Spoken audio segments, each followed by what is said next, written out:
ಬೆಂಗಳೂರು ದಕ್ಷಿಣ ತಹಶೀಲ್ದಾರ್ ಹುದ್ದೆಗೆ ಅಶ್ವಿನಿ ಮರು ನೇಮಕ. ಸಸ್ಪೆಂಡ್ ಆದ ಒಂದೇ ತಿಂಗಳಿಗೆ ಮತ್ತೆ ಅದೇ ಹುದ್ದೆಗೆ ಮರು ನೇಮಕ. ಕೆಲ ದಿನಗಳ ಹಿಂದೆ ಬೇಜವಾಬ್ದಾರಿ ಆರೋಪದಡಿ ಸಸ್ಪೆಂಡ್. ಕೋರ್ಟ್ ಬಾಕಿ ಪ್ರಕರಣ ನಿರ್ವಹಿಸುವಲ್ಲಿ ವಿಫಲ ಹಾಗೂ ಮೇಲಾಧಿಕಾರಿಗಳ ಸಭೆಗೆ ಪದೇ ಪದೇ ಗೈರಾಗಿ ಬೇಜವಾಬ್ದಾರಿ ಪ್ರದರ್ಶನ. ದುರ್ನಡತೆ ಆಧಾರದಡಿ ಅಮಾನತು ಮಾಡಲಾಗಿತ್ತು. ಇದೀಗ ಮತ್ತೆ ಪ್ರಭಾವ ಬಳಸಿ ತಹಶೀಲ್ದಾರ್ ಹುದ್ದೆಗೆ ಎಂಟ್ರಿ ಕೊಟ್ರ ಅನ್ನೋ ಅನುಮಾನ. ಅಮಾನತಾಗಿ ಕೆಲವೇ ದಿನಕ್ಕೆ ಮತ್ತೆ ಹುದ್ದೆ ಪಡೆದಿರುವಂತದ್ದು ಅಶ್ವಿನಿ. ಎಚ್ಚರಿಕೆ ಕೊಟ್ಟು ತಹಶೀಲ್ದಾರ್ ಹುದ್ದೆಗೆ ಕೂರಿಸಿದ ರಾಜ್ಯ ಸರ್ಕಾರ. ಕೋರ್ಟ್ ಪ್ರಕರಣ ವಿಳಂಬವಿಲ್ಲದೆ ತುರ್ತಾಗಿ ಇತ್ಯರ್ಥಕ್ಕೆ ಸೂಚನೆಯನ್ನ ನೀಡಲಾಗಿದೆ. ಇದು ಹೆಂಗೆ ಅನ್ನೋದು ಪ್ರಶ್ನೆ. ನೀವು ಈ ಅಮಾನತು ಸಸ್ಪೆಂಡ್ ಅಂತೆಲ್ಲ ನೋಡಿದಾಗ ಎಷ್ಟೆಷ್ಟು ತಿಂಗಳುಗಳ ಸೈಕಲ್ ಹೊಡೆದಿರ್ತಾರೆ ಅಧಿಕಾರಿಗಳು ಅನ್ನೋದು ಗೊತ್ತಿರತ್ತೆ. ಇಲ್ಲಿ ಇವ್ರ ವಿಚಾರದಲ್ಲಿ, ಮೇಡಮ್ ವಿಚಾರದಲ್ಲಿ ಹಂಗಾಗಿಲ್ಲ. ಯಾಕೆ, ಏನು ಅನ್ನೋ ಪ್ರಶ್ನೆ ಸಾರ್ವಜನಿಕ ವಲಯದಲ್ಲಿ ಚರ್ಚೆ ಆಗ್ತಾ ಇರೋದು. ಅಶ್ವಿನಿ ಮರು ನೇಮಕ, ಸಸ್ಪೆಂಡ್ ಆದ ಒಂದೇ ತಿಂಗಳಿಗೆ ಮತ್ತೆ ಹೆಂಗಾಯ್ತು ಅಂತ. ಹುದ್ದೆಗೆ ಮರು ನೇಮಕ. ಕೆಲ ದಿನಗಳ ಹಿಂದೆ ಬೇಜವಾಬ್ದಾರಿತನ ಆರೋಪದಡಿ ಇವರನ್ನು ಸಸ್ಪೆಂಡ್ ಮಾಡಿದ್ರು. ಕೋರ್ಟ್ ಬಾಕಿ ಪ್ರಕರಣ ನಿರ್ವಹಿಸುವಲ್ಲಿ ವಿಫಲ ಹಾಗೂ ಮೇಲಾಧಿಕಾರಿಗಳ ಸಭೆಗೆ ಪದೇ ಪದೇ ಗೈರಾಗ್ತಾ ಇದ್ರು ಇವರು. ಅಂಥದ್ದೇನು ಕೆಲಸ ಇರ್ತಿತ್ತೋ ಗೊತ್ತಿಲ್ಲ, ಬಿಸಿ ಮೇಡಮ್ ಅವರು. ಸೊ ಹಾಗಾಗಿ ಈ ಬೇಜವಾಬ್ದಾರಿ ದುರ್ನಡತೆ ಆಧಾರದಡಿಯಲ್ಲಿ ಅಮಾನತು ಮಾಡಿದ್ರು. ಬಟ್ ಈಗ ನೋಡಿದ್ರೆ ಮತ್ತೆ ಪ್ರಭಾವ ಬಳಸಿ ತಹಶೀಲ್ದಾರ್ ಹುದ್ದೆಗೆ ಎಂಟ್ರಿ ಕೊಟ್ಟಿದ್ದಾರಾ? ಇಷ್ಟು ಬೇಗ ಒಂದೇ ತಿಂಗಳಲ್ಲಿ ಹೆಂಗ್ ಸಾಧ್ಯ ಮತ್ತೆ ಬಂದು ಕುತ್ಕೊಳ್ಳಕ್ಕೆ ಅನ್ನೋ ಒಂದು ಪ್ರಶ್ನೆ ಸಾರ್ವಜನಿಕ ವಲಯದಲ್ಲಿ ತೀವ್ರ ರೀತಿಯಾದಂಥ ಚರ್ಚೆ ಆಗ್ತಾ ಇದೆ. ಅಮಾನತು ಆಗಿ ಕೆಲವು ದಿನಕ್ಕೆ ಮತ್ತೆ ಹುದ್ದೆಯನ್ನು ಪಡೆದಿರುವಂಥದ್ದು ಅಶ್ವಿನಿ ಮೇಡಮ್ ಅವರು. ಎಚ್ಚರಿಕೆ ಕೊಟ್ಟು ತಹಶೀಲ್ದಾರ್ ಹುದ್ದೆಗೆ ಕೂರಿಸಿದ ರಾಜ್ಯ ಸರ್ಕಾರ ಅಂತ ಹೇಳ್ತಾ ಇದ್ದಾರೆ. ಕೋರ್ಟ್ ಪ್ರಕರಣ ವಿಳಂಬವಿಲ್ಲದೆ ತುರ್ತಾಗಿ ಇತ್ಯರ್ಥವನ್ನು ಮಾಡಿಸಬೇಕು ಅನ್ನುವಂಥ ಸೂಚನೆಯನ್ನು ಕೂಡ ಇದೇ ಸಂದರ್ಭದಲ್ಲಿ ನೀಡಲಾಗಿದೆ ಅಂತ. ಬಟ್ ತಾರತಮ್ಯ ಅಲ್ಲ, ಕೆಲವು ಸಸ್ಪೆಂಡ್ ಆಗಿರುವಂಥ ಅಧಿಕಾರಿಗಳು ತಿಂಗಳಾನ್ಗಟ್ಲೆ ವರ್ಷಾನ್ಗಟ್ಲೆ ಆದರೂ ಸಮಸ್ಯೆಯನ್ನು ಎದುರಿಸ್ತಾ ಇರ್ತಾರೆ. 3 ತಿಂಗಳು 6 ತಿಂಗಳು ಹೀಗೆಲ್ಲ. ಇವ್ರಿಗೆ 1 ತಿಂಗಳು ಒಳಗಡೆ ಮತ್ತೆ ತಂದು ಕೂರಿಸೋದು ಅಂತ ಅಂದರೆ ಹೆಂಗೆ? ಯಾರು ಇವ್ರ ಹಿಂದೆ ಇದ್ದಾರೆ? ಇದೆಲ್ಲವೂ ಕೂಡ ಈಗ ಚರ್ಚೆ ಆಗ್ತಾ ಇದೆ. ಬೆಂಗಳೂರು ದಕ್ಷಿಣ ತಹಶೀಲ್ದಾರ್ ಹುದ್ದೆಗೆ ಅಶ್ವಿನಿ ಅವರು ಮರು ನೇಮಕ ಆಗಿರೋದು. ಮಾಹಿತಿ ನೀಡ್ತಾರೆ ನಮ್ಮ ಪ್ರತಿನಿಧಿ ಕೃಷ್ಣ ಲೈವ್ನಲ್ಲಿ ಜಾಯ್ನ್ ಆಗ್ತಾ ಇದ್ದಾರೆ. ಕೃಷ್ಣ, ಸಾಮಾನ್ಯವಾಗಿ ಸಸ್ಪೆಂಡ್ ಅಂತ ಅಂದಾಗ 3 ತಿಂಗಳು 6 ತಿಂಗಳು ಈ ಥರ ಎಲ್ಲ ಅಧಿಕಾರಿಗಳು ಕಷ್ಟಪಡೋದು ಅಥವಾ ಹೊರಗಡೆ ಇರೋದನ್ನ ನಾವು ನೋಡಿರ್ತೀವಿ. ಮೇಡಮ್ ಅವರು ಒಂದೇ ತಿಂಗಳಿಗೆ ಬಂದು ಕೂತಿದ್ದಾರೆ ಅಂತ ಅಂದಾಗ ಪ್ರಶ್ನೆಗಳು, ಪ್ರಭಾವ ಬೀರಿದ್ರು, ಯಾರು ಇವ್ರ ಹಿಂದೆ ಇರ್ಬೋದು, ಅದೇನು ಕತೆ, ಹೇಗೆ, ಎತ್ತ ಅಂತ ಯಾವ ಥರ ಚರ್ಚೆ ಆಗ್ತಾ ಇದೆ ಕೃಷ್ಣ?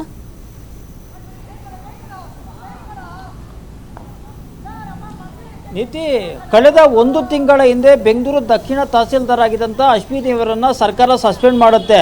ಆದರೆ ಈಗ 1 ತಿಂಗಳಾದ ಬಳಿಕ ಮತ್ತೆ ಅದೇ ಹುದ್ದೆಯಲ್ಲಿ ಕುತ್ಕೊಂಡಿದ್ದಾರೆ ಒಬ್ಬ ತಹಸೀಲ್ದಾರ್ ಅಂದರೆ ಸಾಕಷ್ಟು ಅನುಮಾನ ವ್ಯಕ್ತ ಆಗ್ತಾ ಇದೆ.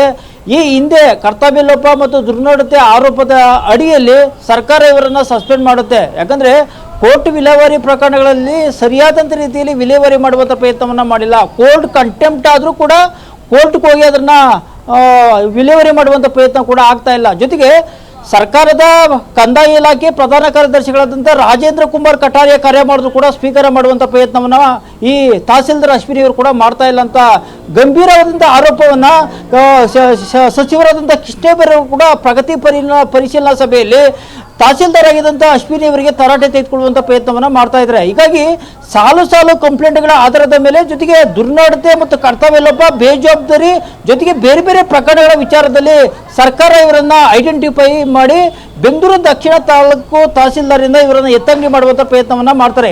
ಜೊತೆಗೆ ಎತ್ತಂಗಡಿ ಮಾಡೋದು ಮಾತ್ರ ಅಲ್ಲದೆ ಸರ್ಕಾರ ಇವರ ಮೇಲೆ ಶಿಸ್ತು ಕ್ರಮವನ್ನು ಕೂಡ ತೆಗೆದುಕೊಳ್ಳುವಂಥ ಪ್ರಯತ್ನವನ್ನು ಮಾಡಿದರು. ನೀವು ಈ ಪ್ರಕರಣಕ್ಕೆ ಸಂಬಂಧಪಟ್ಟಂತೆ ಕಳೆದ ಹಲವಾರು ಬಾರಿ ದೂರುಗಳು ಬಂದಂಥ ಸಂದರ್ಭದಲ್ಲಿ ಕೂಡ ಸರ್ಕಾರ ಕಟ್ಟುನಿಟ್ಟಿನ ಕ್ರಮವನ್ನು ತೆಗೆದುಕೊಂಡು ಇವರನ್ನು ಕೂಡಲೇ ಆ ಸ್ಥಾನದಿಂದ ವರ್ಗಾವಣೆ ಮಾಡುವಂಥ ಪ್ರಯತ್ನವನ್ನು ಕಳೆದ 1 ತಿಂಗಳ ಹಿಂದೆ ಸರ್ಕಾರ ಮಾಡುತ್ತೆ. ಆದರೆ 1 ತಿಂಗಳಾದ ನಂತರ ಮತ್ತೆ ತಹಸೀಲ್ದಾರ್ ಆದಂಥ ಅಶ್ವಿನಿ ಅವರಿಗೆ ಮತ್ತೆ ಅದೇ ಸ್ಥಾನವನ್ನು ಸರ್ಕಾರ ಕೊಡುತ್ತೆ. ಅಂದರೆ ಇವರ ಪ್ರಭಾವ, ಇವರ ಒತ್ತಡ ಎಷ್ಟರ ಮಟ್ಟಿಗೆ ಇದೆ ಅನ್ನೋದು ಕೂಡ ಗೊತ್ತಾಗ್ತಾ ಇದೆ. ಇವರ ಪೋಸ್ಟಿಂಗ್ ಹಿಂದೆ ಭಾರಿ ಲೆಕ್ಕಾಚಾರ ಇದೆ ಅನ್ನೋದು ಕೂಡ ಸ್ಪಷ್ಟವಾಗಿ ಗೊತ್ತಾಗ್ತಾ ಇದೆ.